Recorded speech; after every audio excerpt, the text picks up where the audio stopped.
Welcome back everyone. Today we are going to be flying out the Hawker Typhoon Mark 1B late, which is at a battle rating of 4.3 in the British tech tree.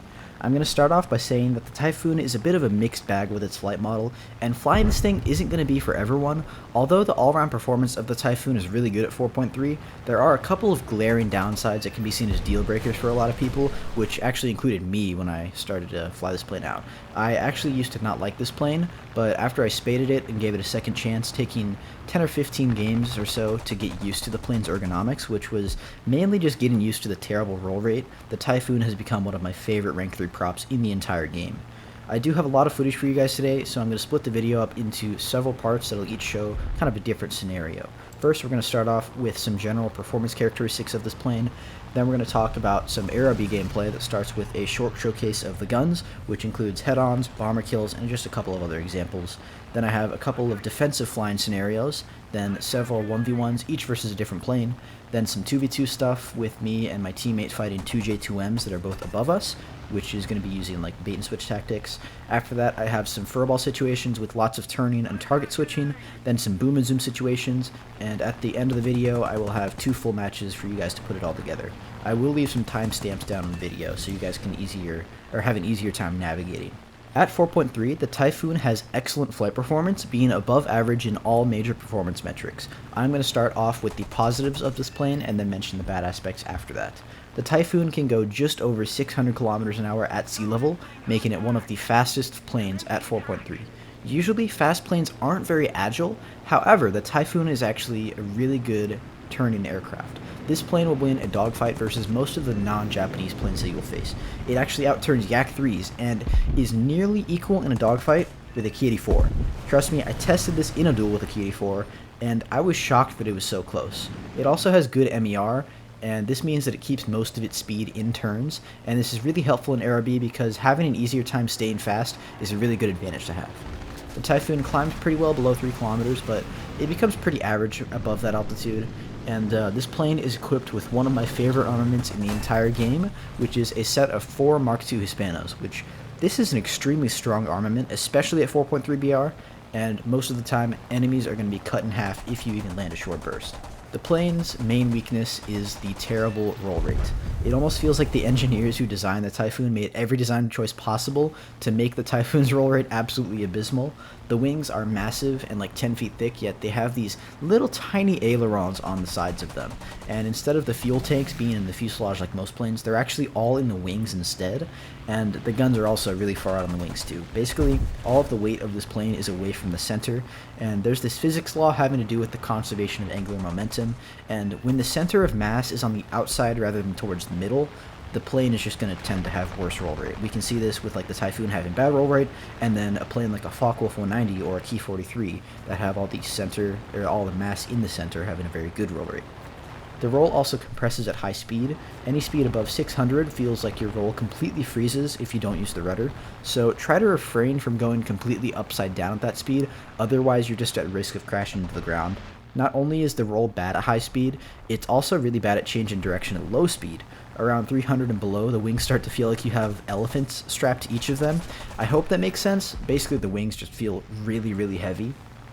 And this combination of poor low speed and high speed handling makes flying this plane really tedious because you only have a small speed window in aiming or a small speed window in which aiming and changing direction is possible. And in an ARB match, keeping the plane in that speed pocket is a lot easier said than done, and a lot of the time it's just not going to happen. Actions like aiming, dodging attacks, and changing direction quickly are going to be a struggle in the Typhoon, which just make it a really frustrating plane to play sometimes, but I promise if you can work past these weaknesses and all the other great things about this plane will make it a super fun 4.3, it'll just take some time getting used to. Alright, I know I just spent what felt like forever bashing on this plane's terrible roll rate, but that really is the only aspect of this plane that is going to be a pain to deal with. Everything else about the Typhoon is good. The armament, the turn, the energy retention, speed, maybe not the high altitude performance, but I really don't tend to go above 4,000 meters in this plane. I just do a shallow climb straight in and I try to isolate somebody at the front, which is actually the same strategy I use when I'm flying the LA-7. And these planes are actually pretty similar, kind of like the low altitude jack of all trades fighter niche. And yeah, this plane is really good, really strong in 1v1s, so isolating an enemy into a dogfight works really well. The Typhoon can struggle in multiple versus one situations though, because it's not the best defensively when you're trying to dodge multiple people, it just can't change directions quick enough. Alright, I've talked long enough, I think it's time we get into the content. Let's go. Okay, so we're first going to look at a showcase of these guns real quick, and this clip is just an example of how far these guns can reach. And this is from 1.45 and I'm below him, and I'm still hitting the J2M. Yeah, I didn't kill him, but it's just showing you how far they can reach. The ballistics of Hispano Mark IIs are really good, and yeah, they just do a lot of damage. Like I can get severe damage on people just by hitting a couple of shots. And in these head-ons, most of the time, even if you start firing a bit later than the enemy, your rounds are still going to hit them first because Hispano Mark IIs are really fast. They're about, I think, 860 meters a second, which is a lot faster than a lot of the 20 mils at this BR. They're almost as fast as USA 50 cals. And a thing I want to point out is the Typhoon has really bad roll, so I kind of didn't roll out of the way quick enough here. And a key to, or a tip I guess, in head-ons in the Typhoon is to kind of start rolling out of the way before you get into the head-on. Make sure you roll to the side and just kind of get out of the way a bit earlier than you normally would in another plane, like a regular plane, because this plane just can't change directions really quickly like most of the planes that it faces.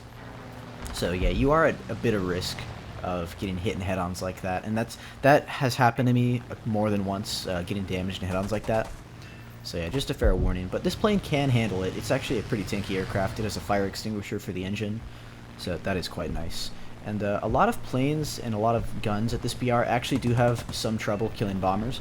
However, I'm just going to show you a couple of these clips with bombers because the Typhoon and the Hispano Mark IIs have absolutely no problem dealing with bombers. They are really good at just, I don't know, I'm just pitching up for this guy at 1 kilometer, I start shooting, and he instantly goes down, just like the B-26 before him.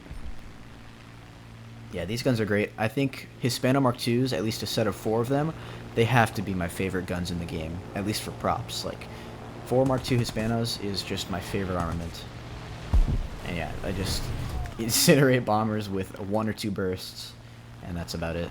And here's another example. I'm shooting from like 1.4, and he goes down. Just boom, right there.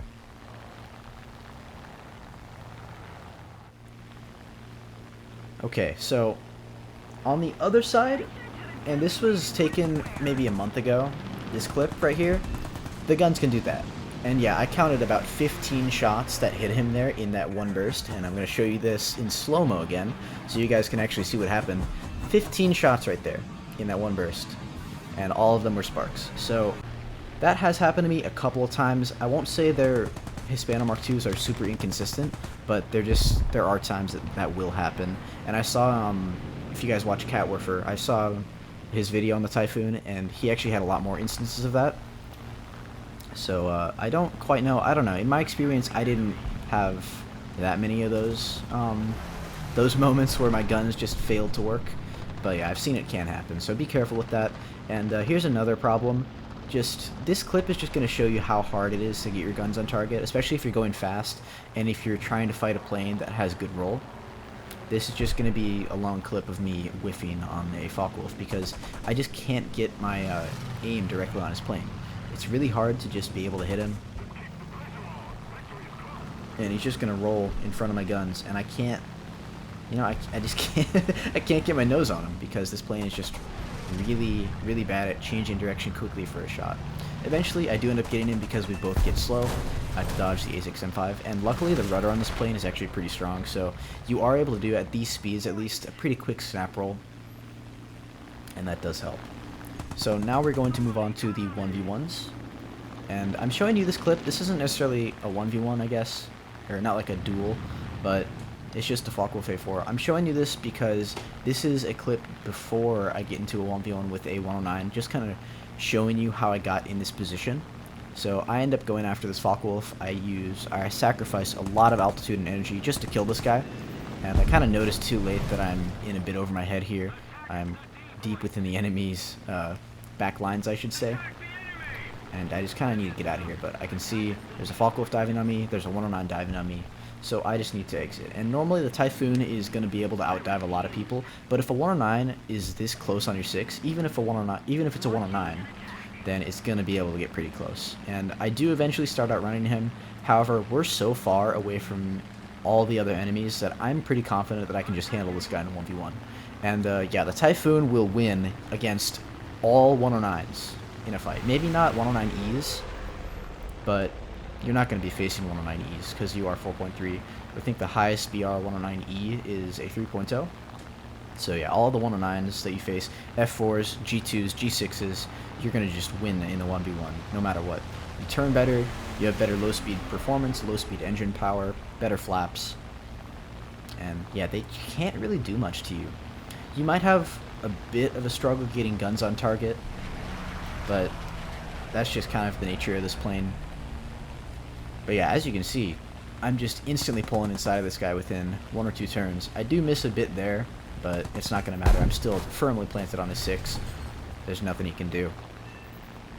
This next example is going to be against an F8F Bearcat, and he does start out a bit higher than me with a bit more energy, so I'm going to throw this into, at least try to throw this into a rate fight, because the F8F has a really bad sustained turn rate, and if he goes into this 2 circle with me into a flat turn, he's going to lose a lot more speed than I am in this fight.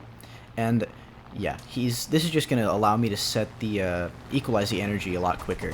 And I actually end up, since I'm slower than him, turning directly inside of him. I'm still going to be slower, but now, since he's turned so much with me, he's just going to be too slow to get away from me. And yeah, at low speeds, the Typhoon just turns a lot better than the F8F by default, so he has basically no chance. This next fight is going to be against the Yak-9T. I start out with more energy, and the Yak-9T is a very agile, very maneuverable aircraft. It's also pretty good in a rate fight. However, it's just no match against the Typhoon. And since I started out with more energy, I'm just going to put this into a rate fight after I bring him up a bit, and after I slow down a bit. And he's going to try and run away from me here. However, I'm also faster than him. So there really isn't much the Yak-9T can do besides try and reverse me, try and wiggle out of my guns with his better roll, better kind of snappy airframe. However, when you pitch up like this and you're only going 300, you're not going to have a very easy time getting out of my guns. So he goes down, and the next example is going to be versus a P63.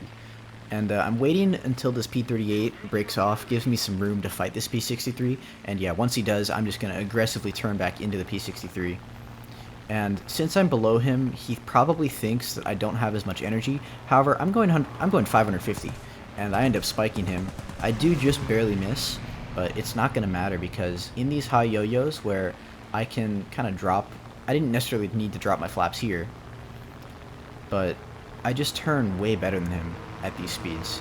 He goes up, and I'm already nose on.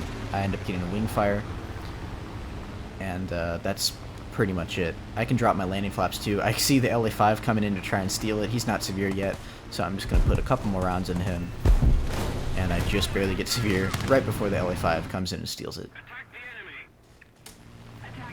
So this next example is going to be versus a Spitfire. I again start with a bit more energy, so I'm going to use that by going up into a vertical spiral because the Spitfire does not have very good maneuvering energy retention either. So when I go up into the spiral, I'm going to keep a lot more speed than he is, and there's not much he's going to be able to do. Yeah, I can just drop my landing flaps. I'm just going to prop hang him. He's already going at his stall speed. I'm still going 130, and I'm also able to just keep kind of pitching up here. He ends up stalling out directly below me. I can just rotate around my own axle with these landing flaps, and I'm already on his 6. Short burst of Hispanos. He goes down, gets folded in half. And yeah, you can dogfight a lot of people, especially if you have the energy advantage. If you run into even a plane that turns better, like a Spitfire, you can just go vertical with them, and they're not going to be able to keep enough energy with you in that fight to where they're going to be able to get a shot on you or get away from you if they try and run away. So this next example is not a 1v1, but a defensive flying scenario where I kind of let this Yak-1B get a bit too close to me, and I would have actually liked to dogfight him one-on-one. However, there's 2 guys behind him as well, so if I end up 1v1ing him, I'm just going to get third-partied. But he does get just a bit too close to me. I'm going a bit too fast to dodge effectively. He ends up critting me here, unfortunately, but we're going a bit slower, he's going a bit faster than me, so if I keep rolling around like this, using my rudder as much as I can just to try and change directions as quickly as possible, he's going to end up in front of me, and the lower and the higher I bring this fight, I guess the lower speed I bring this fight, sorry, I'm going to be able to use my flaps, and I'm going to turn a bit better than him, so I only get a hit there, unfortunately, and my damage is kind of making it so that I go back in front of his guns. However, I'm stalled out directly above him, and I'm slow enough to where I don't need to use my roll to flip over. I can just negative G, and I drop directly behind him. And at low speeds, Yak 1s and just Yaks in general aren't very efficient, but you can see how hard it is for me to get my wingtips over at this speed. And I cannot focus on the Yak anymore. I have to dodge the LA5, who's third partying. I go back up, Ushiki goes after the LA5, Yak 1 crosses my gun sight, he goes down, but now it's a 3v1, we got 2 more enemies coming in, and I'm just trying to use my rudder as much as possible to try and quickly change direction. I dodge those 2 guys, Ushiki now has problems, I have the LA5 on me, I'm going to keep going down, and since I'm damaged and fighting multiple people, I'm losing a lot of speed and altitude very quickly. I have to go after this P-47 because he's on my teammate, but yeah, that puts me in the Ta-154's gun sight. My tail gets crit, my oil starts leaking, the Ta-154 extends away, and I end up dying pretty shortly after to that Yak 9. And that's one of the only times I actually died to players. I actually died to the ground and compressing into the ground more than I died to players in this thing, so that just kind of goes to show you the power of this thing in RRB. I died more to the ground than I did players. This plane's good. Very good at 4.3. This next scenario is a Yak 3 as well as a VB10. However, I'm more focused on the Yak 3 because the VB10 just isn't nearly as agile as the Yak 3. And he's also playing it a lot more passively. He's farther away from me. So I'm just going to do a high yo-yo over the Yak 3, extend away, and see what they want to do. Yak 3 extends away, VB10 extends away, and the VB10 is actually leaving me alone to go for my teammate. So I'm just going to get a bit of space from the Yak 3, but also going the opposite direction from the VB10 so that I can get the most space between both of these enemies as possible so I can 1v1 this guy in peace. And I'm just kind of diving right now to equalize that energy and also get closer to my corner speed, which allows me to pull almost 11 Gs here. I think, yeah, I pulled 11 Gs for a split second there, but since I'm a bit slower and since this guy's getting close to compressing, I can just loop directly behind him. And he may have even blacked out here, but I retain enough speed in that turn with my good MER to also just get directly behind him that close for a shot. And there's not much the Yak 3 can do, which is kind of surprising to say. The Yak 3 gets beat in a dogfight versus a Typhoon. Typhoon has not necessarily better MER, but it has good enough MER to keep the same amount of speed while having better turn, while having better low speed performance. It's faster than the Yak 3, and not necessarily as agile, but it's just a lot better than the Yak 3 in a 1v1. I don't know what else to say. The Typhoon is awesome. I could go on and on about this plane. 4.3 is awesome for this aircraft. So in this situation, it's going to be kind of a defensive one versus 2 J2Ms. It's me and Katusha, both in Typhoons. These guys start a bit faster. However, I'm baiting this Typhoon, or I'm baiting this J2M for Katusha. First J2M goes down, and now the second that the close J2M goes down, I'm going to turn directly into this guy. This J2M was not paying attention to Katusha, and this allows me to flip back over towards the J2M. And we basically just kind of used each other as bait, and the J2Ms were both a bit too tunnel vision to kind of see what was going on, see that the other Typhoon in the area was going for him. And that's just kind of a pretty good example of bait and switch. So now we're going to start off with some Furball examples, not start off, but kind of go into some Furball examples. I actually don't see that I-185 until he gets really close to me. However, he ends up breaking off, which is kind of lucky for me, but now I'm in a dogfight with a P-51 and a P-63. This P-51 is too slow and at too high of an altitude to really get away from me. I end up getting severe and killing his engine, and instead of kind of keeping the turn up with the P-63, I'm going to extend away, and in my extending away, I actually see a P-51 that's also below me. I'm going to take this opportunity while I can, take the P-51 out, run away from the I-185, get some distance, get some separation, and just kind of assess the situation here. So I can only see one enemy that's really close to me, which is I-185. So I'm going to take a dogfight with him because I know that I can just pull directly up over his nose like this. And in this maneuver, I'm going to keep plenty of speed to get a shot here. I end up getting a hit, another hit, and he gets severe damaged. And I think I got a bit schizophrenic there because I thought somebody else was going for me. It was actually just my teammate in a T-18 flying directly over my head. He ends up getting rammed by the P-51C, unfortunately. But on the bright side, that only leaves one guy in front of me I have to deal with. I take a head-on. He goes down.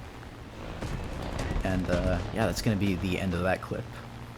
So you can see the Typhoon can thrive in these furball situations because it maintains a lot of speed, it has good turn rate, and if you just kind of keep a lookout and you don't have to kind of dodge multiple enemies, or you don't have to dodge really quickly and change directions really quick, you can get away with a lot of things. You can get away with a lot of stuff. This next example is a BF-109. I instantly turn inside of him, just absolutely no chance the 109 has. And it's it's kind of funny to watch, actually. Back while voicing this over, it's funny to watch how much better I turn than the 109s, especially at that speed. I end up going after this Dora. I only get a hit, unfortunately, and he's gonna end up diving into the clouds. However, just before he dives into the clouds, I end up getting some pretty good damage and actually killing him here. And now I'm just gonna look around for the next target. I hear somebody below me in the clouds to the left, so I'm kind of trying to look around. It ends up being a 109. Glad that the spotting system worked. I'm going really fast here. However, he does have gun pods, so I have to be kind of extra careful with my dodges here. But he's already stalled out, and I'm not, so I can just kind of keep the spiral up. He's going to end up having not enough energy to keep pulling with me, and I'm just going to follow him down in this spiral because there's not really anybody else around. And this is also just going to kind of show you that even with... I'm going to say I have good aim, but at these speeds, especially with the 109, that's a small target, an agile target, it's just really, really hard to get your guns on target. And I do end up hitting him a couple of times, but you're just going to see that it's just kind of too clunky, especially at 600 where the roll really freezes up. I probably should have hit that there. It's just really hard to get my guns to target and get a clean shot.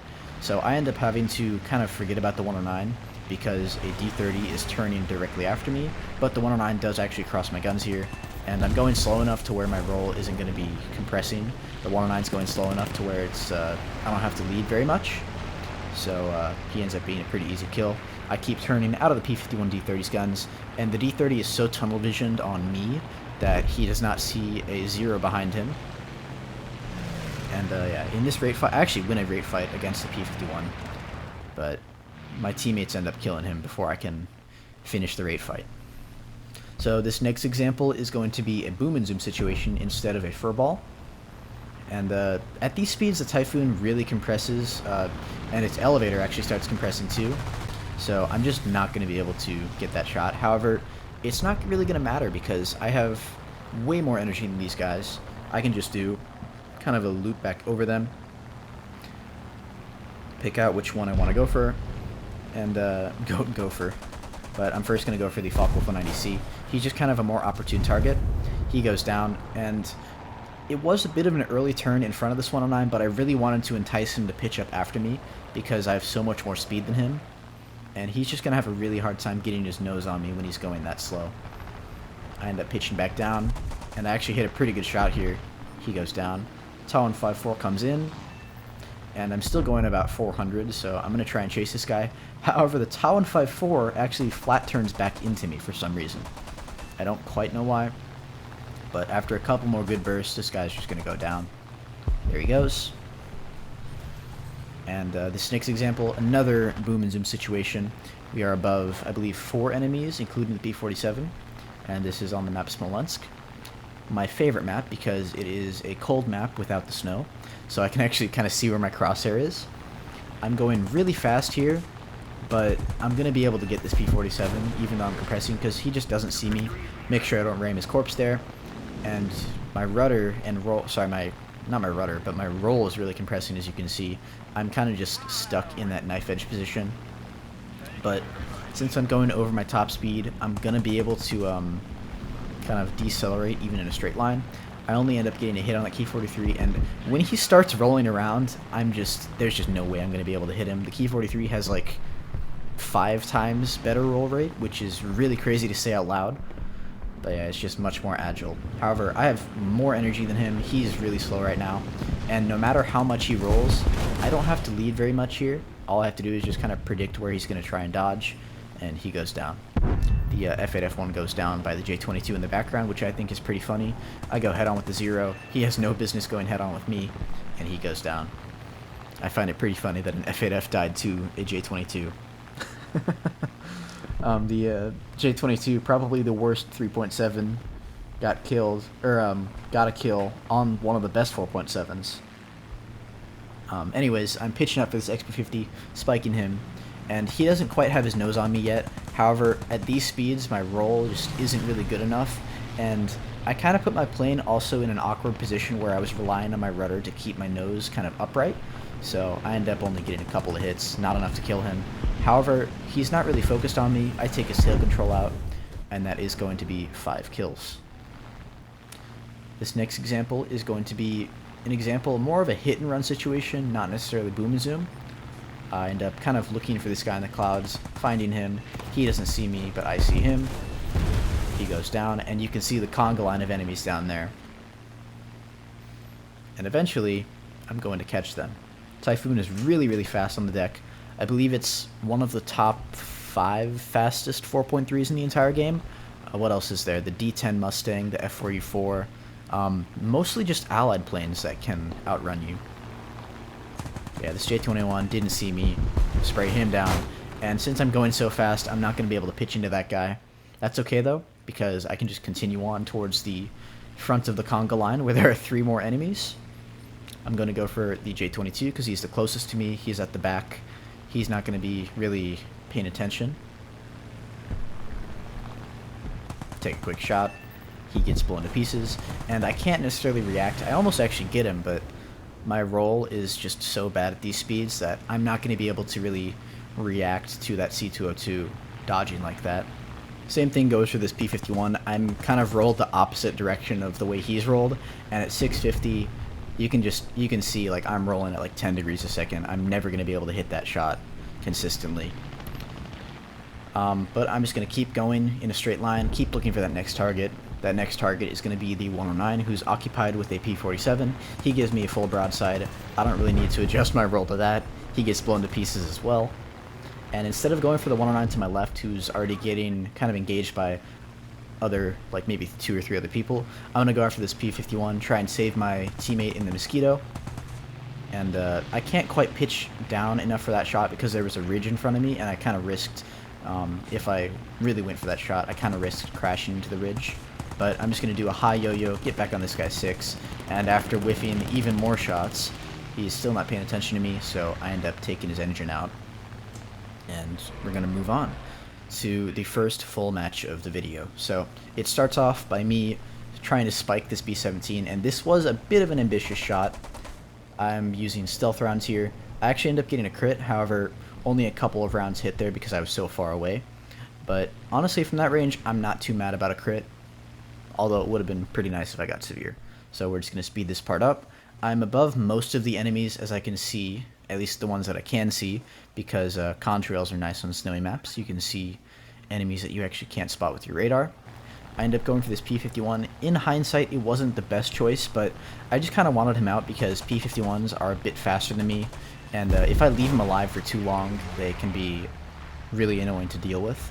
But I end up losing a lot of altitude in that dive. So I end up below 3 zeros, and it's not necessarily the best to be below zeros like this that are this close to you. However, I'm going fast enough and I feel confident enough in my ability to kill 1 or 2 of them here with a spike. So I'm just going to do some hit and run attacks like you would with a kind of like you would with a jet if you're facing props, you know. Speed is more important than altitude in this situation because A6Ms are just really, really slow. And if I just keep my speed above 400 in most of these passes, then they're not going to be able to do much to me. So I can just keep slashing through these guys. I can keep kind of taking a quick pass and then exiting away from them. And I'm not going to go a bit to the right for the second zero because that guy's just going to be on my 6. I'm just going to exit again and kind of repeat this process over again. My teammate ends up getting a bit too close. Unfortunately, he gets his engine one shot, so he can't get away. But that gives me a bit of room because they're both preoccupied with my teammate to just pitch straight back in, kill the second zero, and then get out of there again. And yeah, the Typhoon, it's really good at these hit and runs, kind of hit and run style attacks. I'm a bit slow going for the zero. However, he's going to try and dodge the head-on, which was the right choice for him. I just am barely not able to pull enough lead. So I end up just extending away. And the zero is never going to catch me. And we're going to fast forward just a bit in a second here. It's just kind of me extending away from the zero. If you can see in the top left, there's a key 108. And that's kind of who I was looking at. So I want to be careful with how I approach this situation. I'm going to take the head on with the zero. He is not going to commit to it. I end up getting a hit, just not enough. I rolled the wrong way because I thought he was going to try and pitch back in. However, he does not. And yeah, since I rolled the wrong way, I'm just never going to be able to react to such a maneuverable plane like the zero. I end up kind of breaking off early. And since the zero was hit, and I don't know, I think he ended up flying away from me, but we ended up flying opposite directions, which allows me to kind of isolate this key 108 into a 1v1. And I'm setting up a reversal right now. The key 108 isn't very fast, and although he did start with more energy than me, I retain a lot more speed than him in these maneuvers, so I'm able to get pretty close for a shot there. He gets reversed, down goes the key 108, and now it's just kind of going back into the middle of the match, or middle of the map, excuse me, to look for some targets. And there aren't many near me except for this P-51. He is above me, but I'm not necessarily that concerned because I'm pretty sure it's a cannon sting, so at these altitudes he's going to be really crappy. At least his engine's going to be crappy. So I'm just going to dive away from him a bit, kind of equalize this energy, dive away from the zero at the same time. And when he gets close enough, I'm going to initiate another reversal. So I'm going to pitch up over his guns. I'm going 10 Gs. And the second I get past that first dodge, the P-51 has absolutely no chance. I'm already going to be able to go faster than him because I have better MER and more power up here. So he realistically has no choice but to try and keep turning. But when you keep turning with the Typhoon, you're dead. After, I think, 2 turns, I'm already directly on a 6. He tries to run away, however, you're not going to be able to run away from those 4 Hispanos. And it really is kind of tyrannical about how good this plane is in a 1v1. Like, P-51s have absolutely no options against you. It's pretty funny to watch. But yeah, I just... I don't know what to say right now. I'm kind of lost for words. The Typhoon is just really good at this stuff. I end up only getting a hit there in that spike. And it is a pretty dangerous spike because I'm not going very fast. This is really dangerous. However, I'm confident enough to where I can just dodge this guy's guns going under. It's only a D5 Mustang, not the most dangerous. I'm actually faster than him. So I'm just going to dive away. And once again, I'm diving away from the zero because I don't want to get third-partied by him. That's the last plane I want to get third-partied by. And I actually have an I-185 up top, kind of up high, with the zero for some help in the background. But right now, my main priority is just kind of getting some separation from this D5 Mustang. And yeah, I'm just going to speed this part up here. Sorry, there's kind of like a glitched audio in the background. I don't know what that is. I'm going to turn that down back when I do the editing. But right now, it's just me kind of making sure I go for the right target. And the zero does end up getting pretty close here. However, I'm kind of letting him get close because I'm not really in any danger. The second he, if he does choose to turn back into me again, I can just extend away because the zero is never going to be able to catch me. And we're kind of getting into that situation again where it's more of the hit and run style attack where I pitch up for him after one shot, or for one shot, and then just dive away. But the P-51 ends up right in front of me. And this wasn't the best head-on to take, because my teammate's kind of in the background. I'm lucky my engine didn't get crit there, but the P-51 is going to go down pretty shortly here. So my main focus is going to be the Zero yet again. And I'm going 600. The Zero isn't really paying attention to me, so I'm yet again going to try and pitch up for him for the spike. But I don't have much ammo left, so I have to be really careful, really conservative with my ammo. And luckily I get a one shot on him with the last couple of rounds. And that is going to be game number 1. Okay, this next game is going to be a 7-kill game. I start off above pretty much everyone, at least everyone close to me. There's only a Hellcat below me, and yeah, the Hellcat's not really looking at me. He's going way too slow to really be able to dodge me.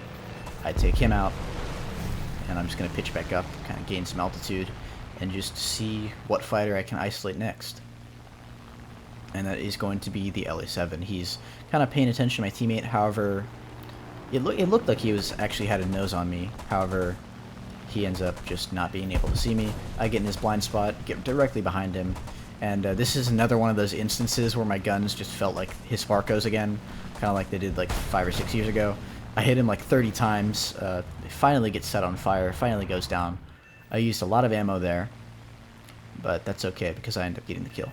And now, there are a couple of guys above me, kind of to the west, up to the right, but they're pretty far away from me now. I have teammates up there distracting them, so I feel pretty confident in my ability to just go after these lower guys here instead of climbing to gain energy to go fight those guys up there.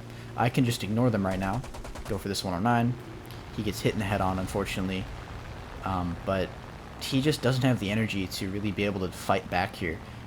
His best choice was to just dive straight down. However, I still would have been able to catch him. He pitches right back up in front of my guns. He goes down, and now I have 4 people below me. And it's all just about picking the right target now. Diving in. I'm going for the P63. He's the closest, and he's also the most, not necessarily most annoying, but the most, he's the fastest enemy near me, so I'm just going to start with taking him out, climbing back up. And I am keeping an eye on those guys above and behind me just to see if they're starting to dive on me. However, they're not. I'm just going to kind of keep heading for the next enemy, which is the A6M. And just kind of seeing what the I-225 wants to do as well. Sorry, not the best commentary here. I can't really say much. But the I-225 ends up going down by Katusha. I get a hit on the Zero. And he is eventually going to get cooked by the both of us. Key 43 comes in, and he makes the mistake of taking a head-on with the plane with 4 Hispano Mark IIs. He gets blown out of the air, and now I extend towards the 109. And you're going to see in a second, he also makes the mistake of full committing a head-on with 4 Hispano Mark IIs.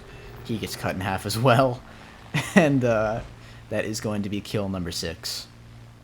The last couple of guys in the match end up kind of going back to rearm. I only have 40 rounds left, however, that's enough to kill 1 or 2 guys still.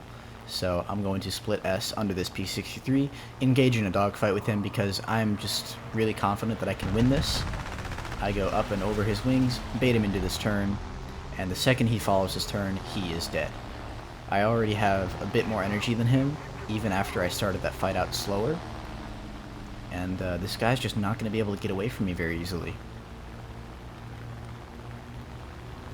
And it's just kind of a matter of time before I start catching him. However, he is running back towards the airfield, which is a bit annoying. He's running back towards his teammate as well, but I'm not really worried since I have a teammate protecting me from the G55. P63 ends up getting right in front of me. I one-tap his wing off with a single shell, and the G55 ends up getting killed by my teammate. I probably shouldn't have said that yet, but I only have 12 rounds. I'm just going to kind of be moral support here. Wait for my teammate to end up killing him. And there you go. That's going to be game. That's going to be the end of the video as well. So I hope you guys enjoyed. Thanks for watching, and I will see you guys in the next one. Peace out.